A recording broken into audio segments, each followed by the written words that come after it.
Bismillahirrahmanirrahim. Assalamualaikum warahmatullahi wabarakatuh.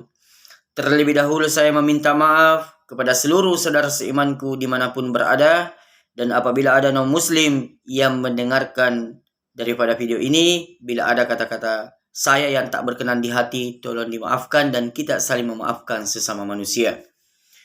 Alhamdulillah, saya kembali lagi membuat konten dan semoga konten ini bermanfaat kepada pribadi diri saya sendiri dan untuk kita semua bagi yang mau menjadikan pelajaran atau nasihat dengan apa yang saya sampaikan. Alhamdulillah, saya akan membahas beberapa kata atau beberapa ilmu yang saya miliki sesuai ilmu yang pernah saya pelajari. Kemarin saya mendapatkan komentar dari salah seorang saudara seiman kita. Komentarnya berbunyi, sebelum saya melanjutkan, saya memohon maaf kepada saudaraku yang sudah berkomentar karena komentar saudara saya suka. Dan saya memang jauh sebelumnya sudah menyampaikan dalam beberapa video yang saya sudah berlalu, bila ada kata-kata saya yang kurang berkenan ataupun kurang tepat, tolong saya minta memang agar ditegur dan diluruskan karena saya adalah orang yang tidak berpendidikan. Dan saya berterima kasih karena saudara sudah menegur saya. Dan insya Allah saya akan memperbaiki dan meluruskannya. Komentar saudara seiman kita berbunyi, berkata, kok antum berkata bahwa agama kita lemah? Sedangkan agama itu adalah milik Allah, Allah yang menjaganya. Betul saudaraku. Dan saudara yang berkomentar melanjutkan komentarnya di bawah tulisannya bahwa tolong diperbaiki kata-katanya atau peribahasanya. Sekarang saya akan memperbaikinya.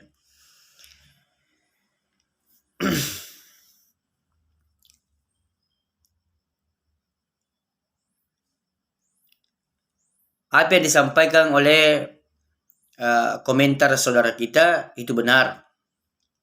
Akan tetapi ada seorang ustaz, Pak Kiai alim ulama yang pernah membacakan hadis dan saya mendengar dan kurang lebih artinya. Tiap agama adalah sholat 5 waktu. Dan barang siapa yang meninggalkan sholat 5 waktu berarti dia meruntuhkan agama. Ini meruntuhkan agama.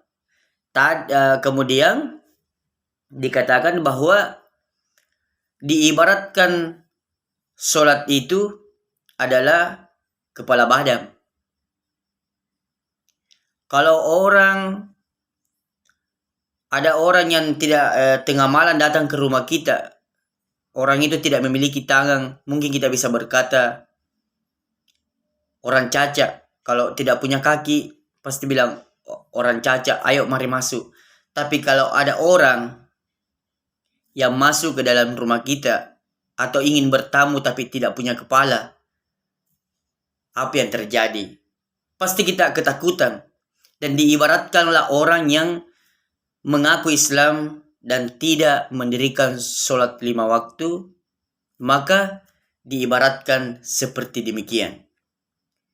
Bagaimana kerasnya yang namanya mengaku sebagai orang Islam tapi tidak menjalankan Islam yang sebenarnya atau yang sesungguhnya. Mohon maaf saudaraku, jangan tersinggung. Saya hanya menyampaikan dengan komentar saudara yang telah berkomentar, seperti itu penjelasannya. Jadi kalau kata-kata saya yang berkata bahwa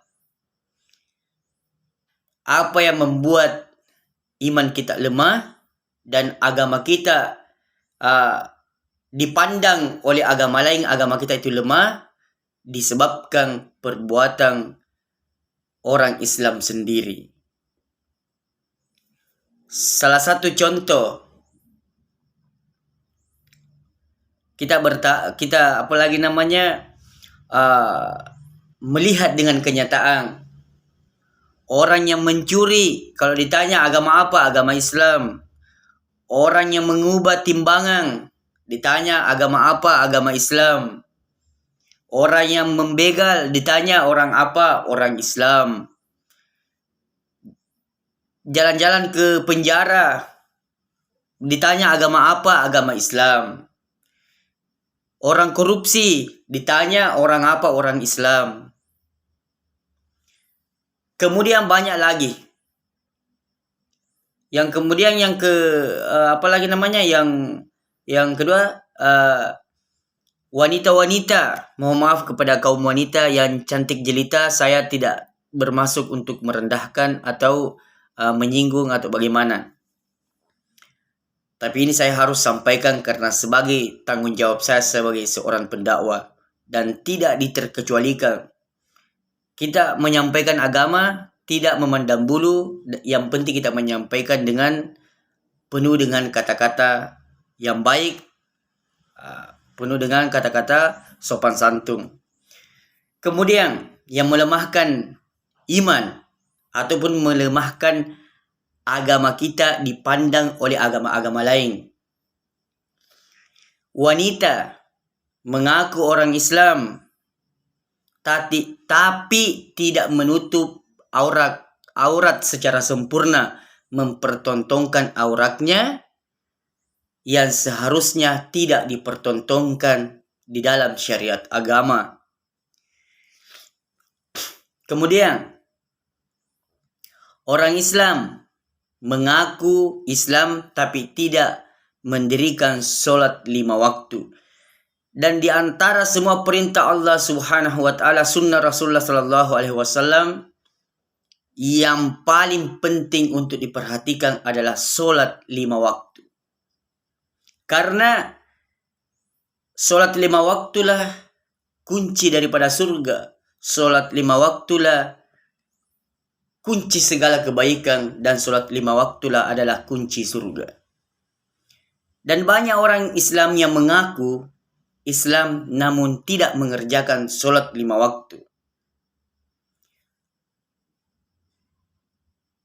Kemudian, kenapa saya sampaikan bahwa orang Islam sendiri yang membuat agama kita ini lemah dipandang oleh agama di luar daripada agama Islam. Agama-agama lain berkata, kenapa Islam kok tidak sholat? Kenapa Islam kok tidak puasa? Agama lain berkata lagi, kok mengaku Islam sebagai kaum wanita, kok mengaku Islam tapi tidak menutup aurat secara sempurna, mempertontonkan auratnya. Sehingga agama-agama lain mentertawakan kita, namun kita tidak menyadarinya. Seperti itulah saudaraku. Jadi kita ini terkadang kita tidak menghujat, kita tidak mengeluarkan kata-kata seperti apa, namun kita tidak menyadari dengan perbuatan kita yang membuat agama kita lemah dipandang oleh agama-agama lain. Maka Rasulullah Shallallahu Alaihi Wasallam ketika berdakwah dikerjakan dulu baru disampaikan. Kita ini ya maklumlah, kita sebagai manusia biasa pandai menyampaikan tapi tidak pandai untuk menjadi contoh. Bisa berbicara, pintar membaca ayat Al-Quran, pintar membaca hadis, tapi untuk menjadi contoh teladan atau melakukan apa yang disampaikan, terkadang kita yang menyampaikan namun kita tidak melaksanakan apa yang disampaikan. Inilah umat akhir zaman. Saudara seimanku dimanapun berada, marilah kita bersama-sama untuk menjadi hamba Allah, umat Rasulullah, dan menjadi pengikut beliau yang sebaik mungkin. Mari kita bersama-sama belajar mengamalkan kemudian menyampaikan. Bukan apalagi namanya kita memang ini dianjurkan untuk mengamalkan baru menyampaikan.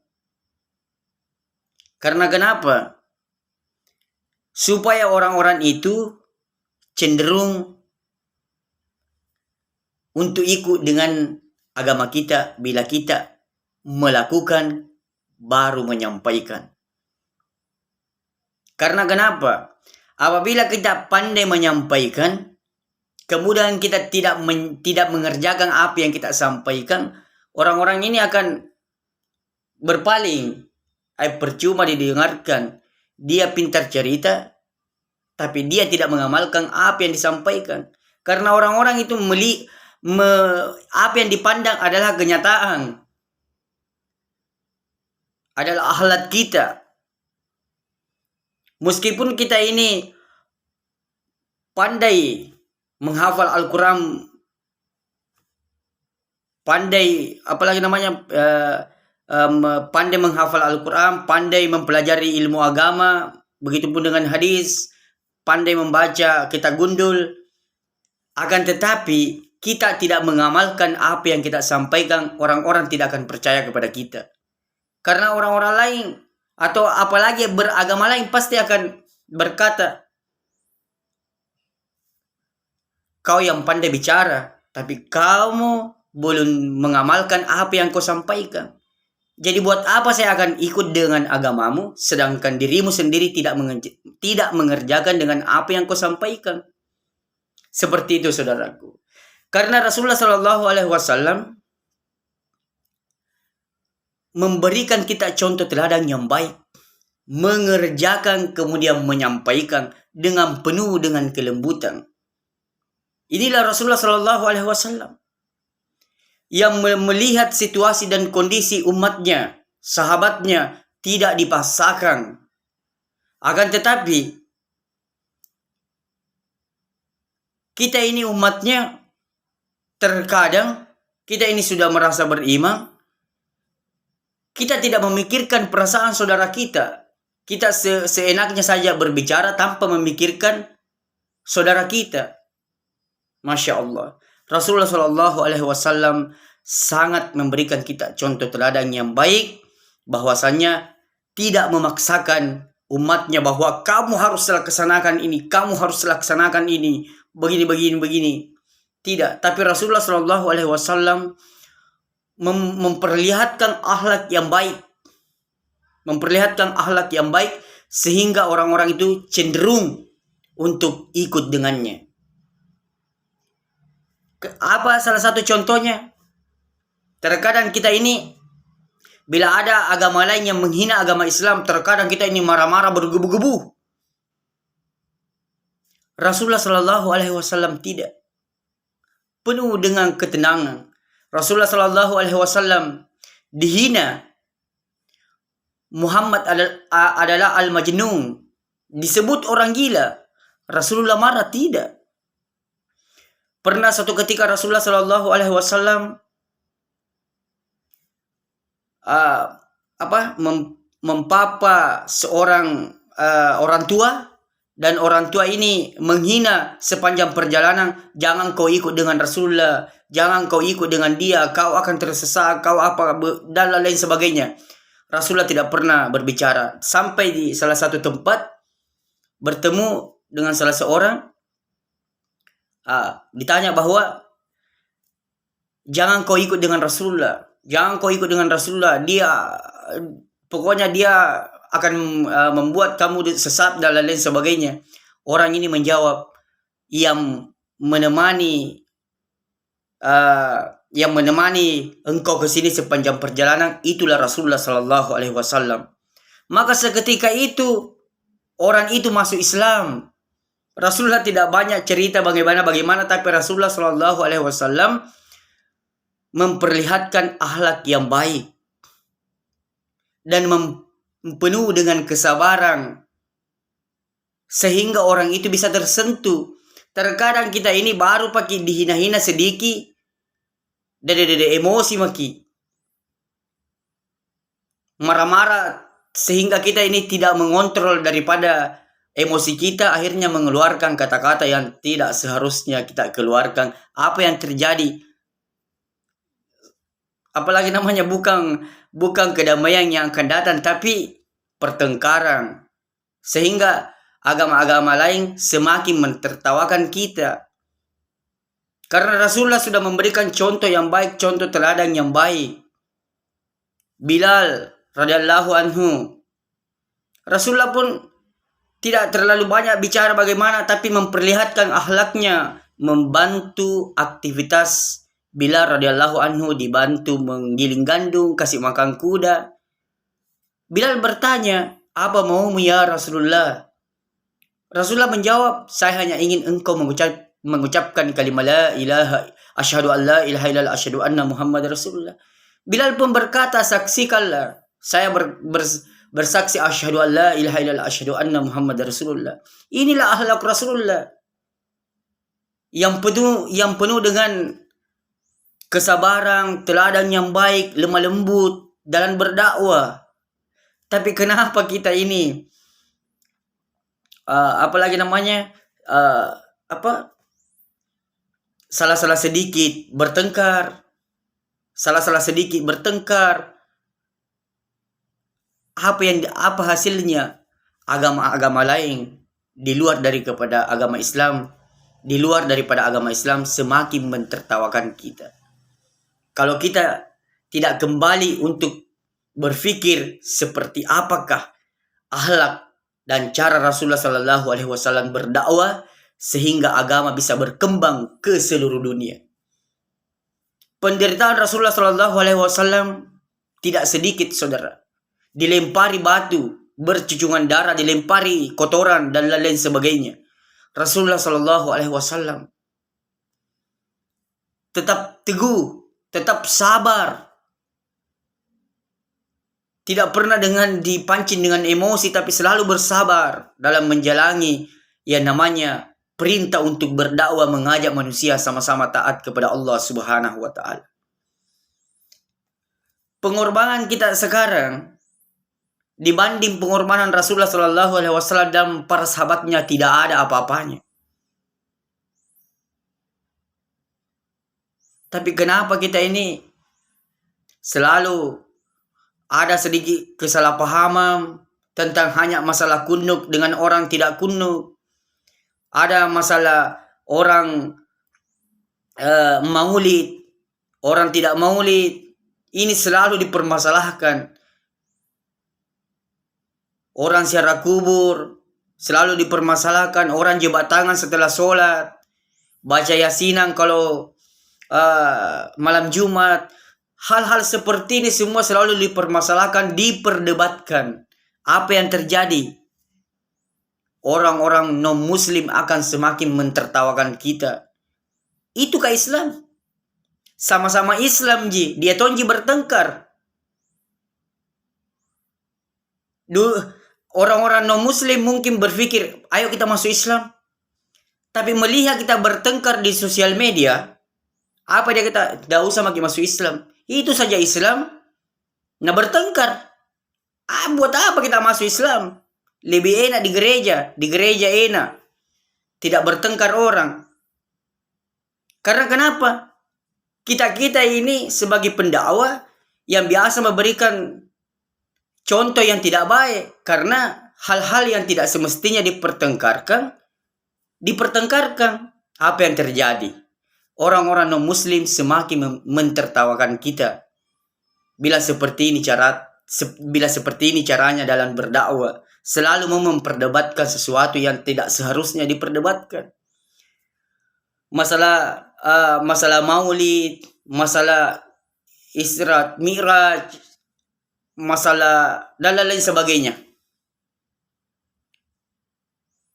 Banyak hal-hal yang selalu mau diperdebatkan yang bagi saya, yang pernah saya pelajari, yang tidak seharusnya dipertengkarkan, yang tidak seharusnya diperdebatkan. Hasilnya apa, saudaraku? Agama-agama lain semakin mentertawakan kita. Jadi saudara seimanku dimanapun berada, marilah kita bersama-sama berdakwah sebagaimana cara Rasulullah SAW yang penuh dengan kelembutan. Jangan hanya hal sepele sehingga kita mau memperdebatkan, apalagi di sosial media. Masya Allah. Saya berapa tahun saya menjadi penonton di Snap Video, baru saya bisa mengambil keputusan untuk membuat konten apa yang harus saya lakukan sehingga bisa bermanfaat untuk diri saya dan untuk orang banyak. Jadi itulah pesanku saudaraku, jangan selalu memperdebatkan sesuatu yang tak seharusnya diperdebatkan. Karena apabila agama mau diperdebatkan sampai hari kiamat tidak akan pernah selesai. Kalau hanya masalah kunut, orang tidak kunut, orang kunut, masalah maulid, masalah ta'siyah, masalah lain sebagainya, jangan dipermasalahkan. Yang salah adalah mengaku Islam tapi tidak mendirikan sholat 5 waktu, itulah orang yang salah. Kalau hanya melakukan hal-hal seperti demikian asal tidak bertentangan dengan syariat agama, jangan dipermasalahkan. Karena itulah yang akan membuat agama-agama lain mentertawakan agama kita bila kita tidak pandai dalam mengontrol diri dalam berdakwah ataupun dalam beramal. Itulah yang saya sempat sampaikan saudaraku. Ada benarnya datanya dari Allah Subhanahu wa Ta'ala, ada salah dari pribadi saya sendiri. Saya istighfar kepada Allah Subhanahu wa Ta'ala dan saya meminta maaf kepada seluruh saudara seimanku dimanapun berada. Dan apabila ada non-muslim yang mendengarkan daripada video yang saya buat ini, bila ada kata-kata kami yang tak berkenan di hati, tolong dimaafkan dan kita saling memaafkan sesama manusia. Dan kita tutup dengan doa kepada majelis. Subhanallahi wa bihamdi, subhanakallahumma wa bihamdika, asyhadu an la ilaha illa anta, astaghfiruka wa atubu ilaik. Assalamualaikum warahmatullahi wabarakatuh.